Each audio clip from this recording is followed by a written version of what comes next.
Hello, everyone. Well, this is serious. This is not just a few pieces of debris. This is not just a couple of drones. This is a big deal. So, what is happening? Russian drones were attacking a gas-loaded tanker parked on the Danube River, just meters away from the EU and NATO territory. It's right there, sitting at the Ukrainian-Romanian border. And as the result, because of the fires, there is a risk that that bitch might blow up. And so now Romania was forced to evacuate a village in that area until the situation has been resolved. We spoke just yesterday about, isn't Europe tired of this bullshit coming from Russia? How many times those of us covering the war in Ukraine have been saying, guys, this is not just gonna stay in Ukraine. Stuff like that tends to spill over. Well, case in point. Romania's Department for Emergency Situations ordered the evacuation of about 250 people and sent in emergency vehicles just in case. The ship in question is under the Turkish flag and is capable of carrying about 1.8 million gallons of liquefied petroleum gas. The crew was also evacuated, smart, once the fire broke out. Turkey should be pissed off about this too, in addition to Romania. So once again, Romania being not just the EU member, but also the NATO member, my question is, how long are you guys going to put up with this shit? Or are you seriously waiting until someone dies? Center for Strategic and International Studies actually published a good summary today. I strongly recommend reading it because it's fairly compact as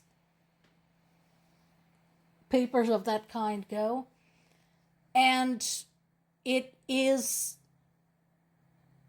striving at least to cover the major points of interest about the war in Ukraine and what it means for the situation on the ground. Of course, naturally, they do talk about the drone evolution. And that pertains to both sides. Even though the Russians started earlier, the Ukrainians obviously had a greater urgency. And so they were able to develop more types of drones domestically, which does make a tremendous difference. They do also talk about something I touched upon recently as to how the drones in Ukraine are designed and built, how the locations for that type of work are protected and hidden. The new battle triangle. So what they're talking about is basically the complications with resources and manpower. And while it's true that Ukrainians were able to do amazing things with their land-going drones to sort of plug some of the holes in the front line, where the soldiers were stretched too thin. The point is that that is kind of hard to replace. So while Ukraine is doing its best to improve the situation, the challenges are definitely there. The advantage that the author of this article has is that they made a point to visit Ukraine this entire time on and off, and so see the progression of the war and changes in the dynamic of the war as they took place. And so he was able to basically weigh the progress for both sides. While he acknowledges that Russia still has advantage in tactical adaptation, he also points out that the advantage is marginal. And again, considering that Russia had more time to look at this, more time to prepare, Ukraine's pace at strategic adaptation indicates that they will probably bypass Russia. Deep strike operations, yes, that is the area where I frequently go to get good news, because it is true that Ukraine's deep strike capability had grown tremendously. Right now, we have a very clever and effective combination of Western and Ukrainian intelligence, Western and Ukrainian weapons, and the post-strike assessment. Remember I told you that when Russia hits something, they just say they did. They present no evidence.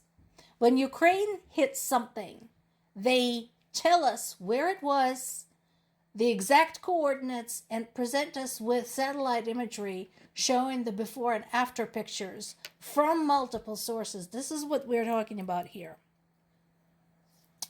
And I'm glad that the author had decided to point this out, that outside of the strikes on the oil refineries, the planning and operations to penetrate Russian airspace before the strikes are conducted does not get enough attention. Perhaps that is not a bad thing, because there is a lot of intelligence, a lot of planning, a lot of covert operations that go into this. So maybe it's just as well that this is kind of kept under the reps. Air defense. That is such a tough area. Ukrainians are trying very hard to come up with whatever means they can to protect their civilians on the ground, and of course the troops at the front lines. And again, the major challenge is just the sheer number of projectiles that Russia dispatches when they go after Ukrainian civilians. So the one thing I want to ask everybody is not to freak out and not panic when you read this comparison summary. It is true that Russia has advantages. Nobody's arguing this. But I urge everybody to combine this information with what you have just read about Ukraine's strategic advances and improvement in their military industrial complex. And this is an interesting part. This was an interesting part to me. And this is one of the biggest shifts.